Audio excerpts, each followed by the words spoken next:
Tongo malamu na mabota na bino, la grande famille à émission Femme avec le Seigneur. Nzambe oyo azali mobateli malamu, Nzambe oyo azali mopamboli malamu, asali biso grâce pour que tokota na moyo ya mai 2026. Hallelujah. Na makasi na ngai te, na nguya na ngai te o, na bolingo na yo nkolo, tango nyonso ekoki. 09 98 16 10 10. Molobe Nabino, le révérend évangéliste Moïse Manoki Bunda. Toponde Nizame. Seigneur notre Dieu, tu es Dieu, tu resteras Dieu pour nous, ton peuple, Seigneur Jésus. Merci au Dieu pour ce matin. Merci tant de Père pour cette semaine nouvelle que tu viens de nous accorder, Seigneur. Et un simple instrument devant ton peuple ce matin. Nous avons besoin de ta présence, Seigneur. Accompagne-nous, bénis-nous, Seigneur, que nous soyons l'auteur de cette émission. Que tout soit pour ta gloire. Au nom de notre Seigneur Jésus-Christ, nous avons ainsi prié. Amen. Peuple de Dieu, nous bénissons le Seigneur pour ce matin qu'il nous accorde. Et ce matin, le Seigneur nous a mis à cœur ces thèmes que nous voulons partager avec vous. En fait, nous avons une émission spéciale ce matin. Nous avons une émission spéciale à Tongo Nailo parce que nous avons les mamies balé pour partager nos images. Et par la grâce du Seigneur, il y a entendu, voilà, un peu émission spéciale dans Samson. Et ce matin, le Seigneur nous dit, soutenons les œuvres des autres. C'est vrai, tout le monde répond à Bissomoko, tout seul répond à Bissomoko, mais toi apprends de peu que soutenir mon sous. Et j'ai toujours partagé avec vous, bien-aimés. Nakomonaka oyo nzamba ko sala epa na mosena nzambe à travers bamde komusus. Je ne sais si les témoins parce que na tanga na bourse ya batonga na yebité na IPC et pas pimbongo ezouta na poto bazotinda na zozo chaque mois me payer l'argent bazofuta na minerval na silisi vi na ngambobimba toujours batmususu il est que la kanga. Pourquoi pas tout ça là Nzambe ayiba kozwa loko. Et ce matin tous un texte oyo ezana Ancien Testament na Exode chapitre 17 le verset 8 jusqu'au verset 13. C'est vrai que moi texte ça mon laïe par rapport à l'habitude aux anango, mais nous sommes appelés à lire ça parce que les amalam. Exode chapitre 17, le verset 8 à 13. Tokotanga na mokana na Esode, mokabona yango ya zomi na sambo. Molongo ya mwambe, kino molongo ya zomi na misato. La parole du Seigneur nous dit ce qui suit. Amalek vient combattre Israël à Rephidim. Alors Moïse dit à Josué, choisis-nous des hommes, sors et combat Amalek. Demain, je me tiendrai sur le sommet de la colline, la verge de Dieu dans ma main. Alléluia. Josué fit ce que lui avait dit Moïse pour combattre Amalek. Et Moïse, Aaron et Hur montèrent au sommet de la colline. Lorsque Moïse élevait sa main, Israël était le plus fort. Et lorsqu'il baissait sa main, Amalek était le plus fort. Les mains de Moïse étaient fatiguées. Il prit une pierre qu'il plaçait sous lui et il s'assit dessus. et Hur soutenaient ses mains, l'un d'un côté, l'autre de l'autre, et ses mains restèrent fermes jusqu'au coucher du soleil. Et Josué vainquit Amalek et son peuple au tranchant de l'épée. Telle est la lecture de la parole du Seigneur. Amen. Ah, texte moi qui toque, Ezabalime, Belé, enseignement. Un bon texte ce matin, bien-aimé. Mais puisque nous sommes limités par le temps, nous venons vous dire, nous sommes appelés à soutenir les œuvres des autres. Il n'y a plus pas de mini. Si tu es ce que vous êtes aujourd'hui, c'est parce qu'on vous a soutenu. Et pourquoi pas? Na tournayo, ou pensez aussi qu'on soutenir ma moussous. Nzambe asungabiso, pour que tu comprennes le message na ton monelo. Ici, peuple de Dieu, nous sommes devant Moïse. Moïse, Josué, Aaron, Hur. Peuple de Dieu, babimi na Égypte. Bazo qui est dans la terre promise. Et la réalité, la difficulté à passer. Donc, le mokili meza na passe. RDC, ils ont des preuves nango. Famille moko la ils ont des preuves nango. Moko azako kuta la projo lekela na vie. Vous n'êtes pas la première personne qui est en train de passer des moments difficiles dans sa vie. Nous avons toujours des problèmes. Mais heureusement, nous avons le Seigneur avec nous. Nous qui sommes dans le Seigneur, si Dieu est pour nous, qui sera contre nous? Quelles que soient les forces des ténèbres, Okobima Molongi. Et ici, tant que tu es promise,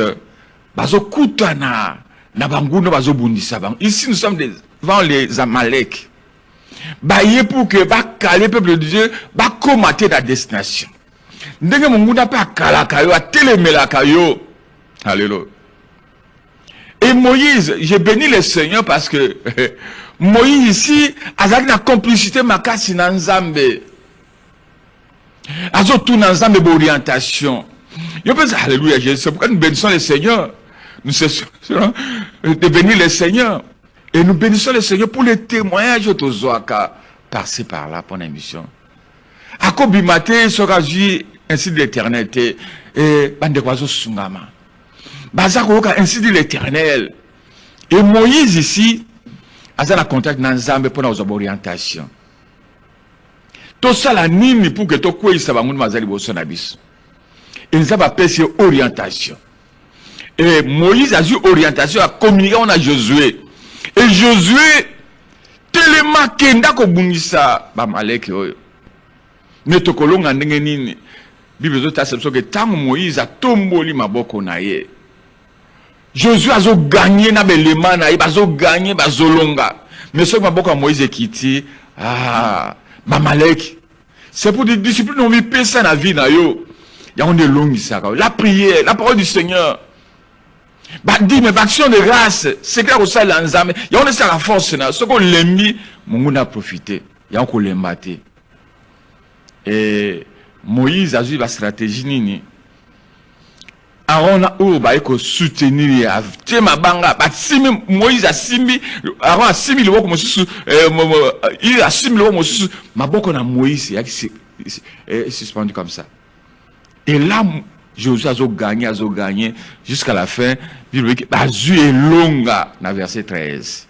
Namu panga o Josué azalaki, bazu est longa. Et longa on peut pesa mela, yon a journal elo na kombo na Yesu. Bien aimé, nous sommes là. Vinanga, comme je l'ai dit à l'introduction, ils ont marqué le événement belé, la soutien bande. Je suis en train de penser ici. Aujourd'hui, j'ai 34 ans à ministère pastoral et à mariage aussi. Mais quand j'avais 20 ans à mariage, le Seigneur m'avait mis à cœur d'inviter une chorale de Congo-Brazzaville, de l'église des disciples à Congo-Brazzaville. Chorale Chéribé et Yakana Kinshasa. Une semaine. Je n'avais rien. Et je tendais toujours les mains. Et c'était facile, les gens me soutenaient. Corée au Braza et Kinshasa. Pour l'anniversaire, il y a un révérend évangéliste Moïse Mano Kibunda. Toute une semaine. Et Markanga. Mais aujourd'hui, cette chorale, nous sommes très heureux ce matin de venir partager avec vous que Batinelinga, Nzembona Bango, Basali, Bakoti Studio. Et pourquoi pas les honorer? Pourquoi pas les soutenir? C'est pourquoi ce matin, élément Abshali Bosso, Koyoka Chorale, c'est vrai, Ming Bazalaka à l'époque, Bazal Souté, même Mke Batika, Ban Ousba Kotina Chorale Wana. Toka, album Evan Konabiso, Chéribin, à Congo Brazzaville, na Wenze, na disciple.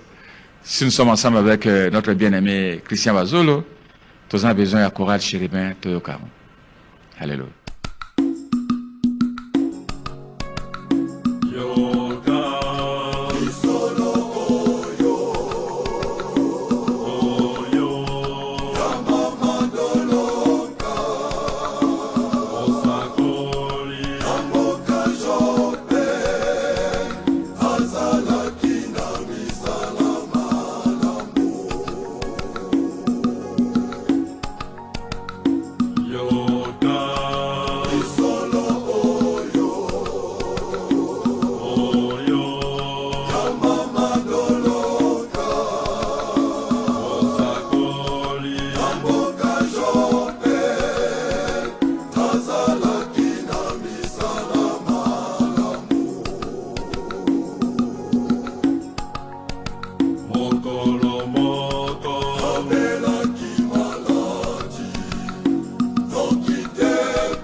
Merci beaucoup, Balandi avec le Seigneur. T'as la clip de Kaviso à Chorale. Chez bien, il y a comme vous avez le Kolo Azalokom. Et vraiment, alléluia. La foi en Dieu, la vie de la sainteté, l'obéissance au Saint-Esprit et les œuvres. Ce que nous si mieux bien aimé, n'hésitez pas à soutenir la Chorale chez bien les disciples Congo Brazzaville. Et son okuta bango bien aimé, na Rikuyu. Croisement Miadeka, Rikuyu, Miadeka, na Wenzo okuta Chorale chez bien Zaliwana. Tia maboko na musala nzambe akopambo. La Bible dit il y a beaucoup plus de bonheur à donner qu'à recevoir. Te soutenir bango pe kombo na nzambe. Même si vous avez Kinshasa bien aimé le Seigneur, te mettre en contact na bango pour que soutenir bango bakena toujours liboso. Parce que toujours quatre na musala na nzambe. Kolo aibana kozwa loko. Et to kolembate ko pambo na nzambe. Toujours le bakambo tali soutien. Bien aimé, la Bible nous dit ne nous lassons pas à faire du bien car nous moissonnerons au temps convenant. Tous les marins au salaka malamu, tu peux te bouca na tango et coquille. Ah, je suis en train de penser aussi bien aimé dans le Seigneur. Il y a plus de 7 ans. Un jour, dans le monde de Komoko, Azoya handicapé, à côté dans Dakunanga. Azobindana kana makoli salanga pasi yako sakana. Tizamba c'est vrai tout le monde va tambolaka. Mais ce jour-là na sima makasi na ndeko yo. Ndeko kombo na ye soleil isolo. Ndeko soleil isolo à côté d'un ndaku ningi sanga. Et à l'époque, le Seigneur m'avait mis à cœur to luka ki ba moyen na bandeko to sombela ki vélo. Ah vélo et beba na yango et ndeko akenda intérêt à zongi azasuna vélo te sima motema nanga. Oh Seigneur, que devons nous faire? Et ndeko tellement dans l'émission fait le Seigneur pasteur nazo belé les pas na yo mose na nzambe kolemba ko soutenir ngate ndeko yo asakama banzembo na yimbaka bien aimé dans le Seigneur. Et ceux qui ne connaissent pas Christian Bazo azatu yo selongo bazaki na campagne de quoi yimbaki mina moni na image tininga vandi na kiti vélo ezate ah nzambe nanga ay pasteur nazo préparer moi conseil chrétien ceux qui te kotier maboko ko za mala. Si tu es le Christian, maloba epanayo, tola ndeko na biso soleil isolo.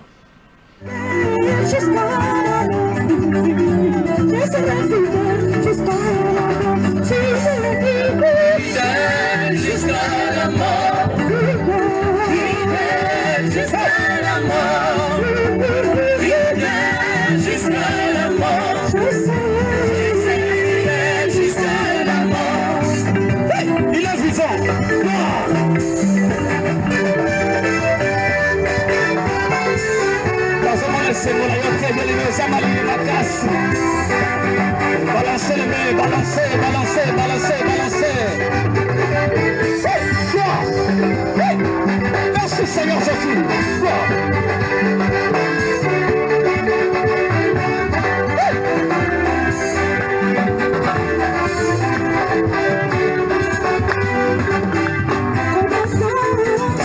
Zate voilà ninga merci ma Seigneur ce que pambolinga so pambonde ko mo bibali bisato to le clan de ko vélo Moussa na Nzambe e ko samala mais ya ibili le pasteur ngane na zana concert o ya zo bongisa ce qui de comme so Christian parce que bitezo kusana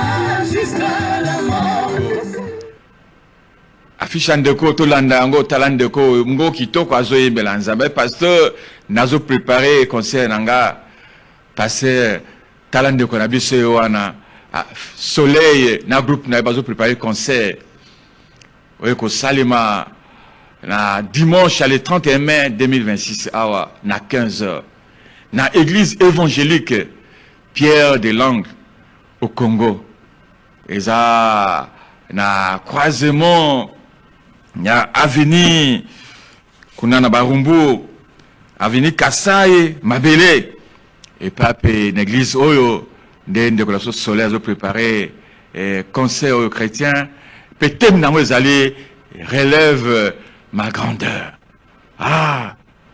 mimbo ma moi fongo nzembo pona lokomo na nzam nkolo aiba ko pambola ndeko soto ko accompagner to ko makati nesika yango nzambe akoyeba na kozwalo bien aimé dans le Seigneur tala belle moto bongisa na tongo lelo parce que zo banga motali soutien to pensa pe ko soutenir ba moso ya moko a secret bien aimé dans le Seigneur soto ko accompagner ndeko na biso to ko soutenir ba ndeko na biso nzambe na biso akoyeba na kozwalo comme peuple de Dieu toujours poussa na suka émission na biso to yiko kanisa la biso na tongo lelo tellement que le lundi et mardi, bana na biso, ba élèves vazo préparer ba dissertation na bango, toujours pas mbola ba parents et pas za sacrifice.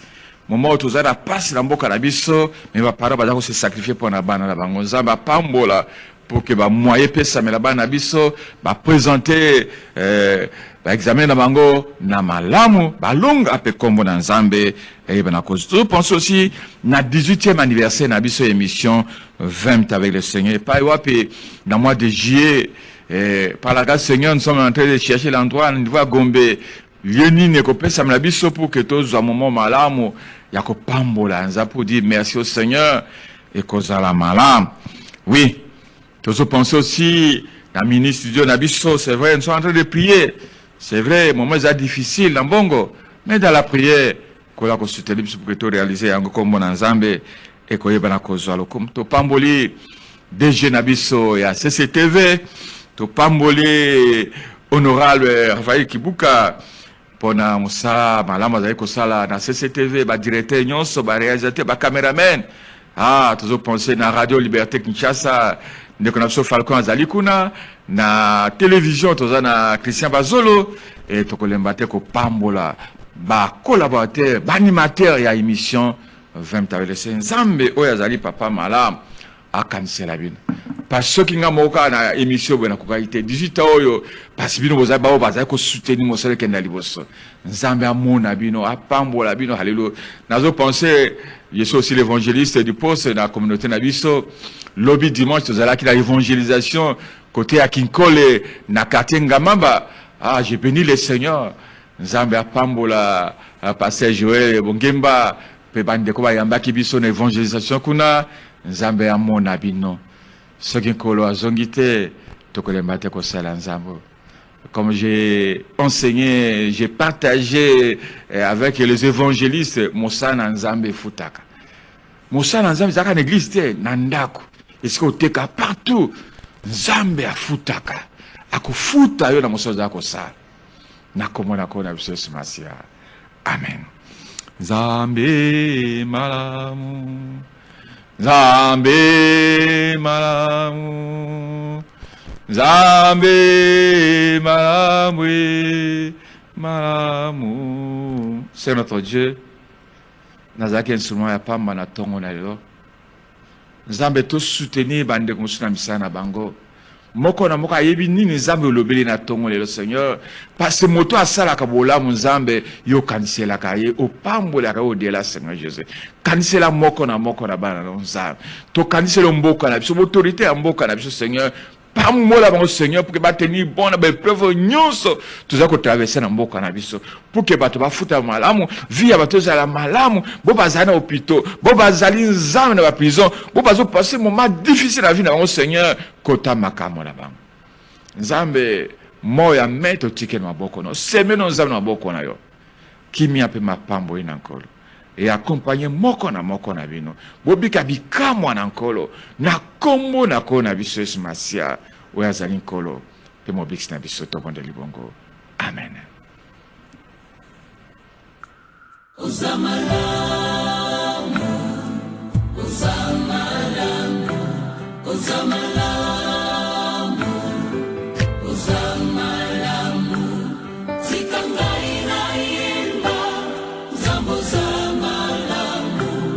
Zikangai na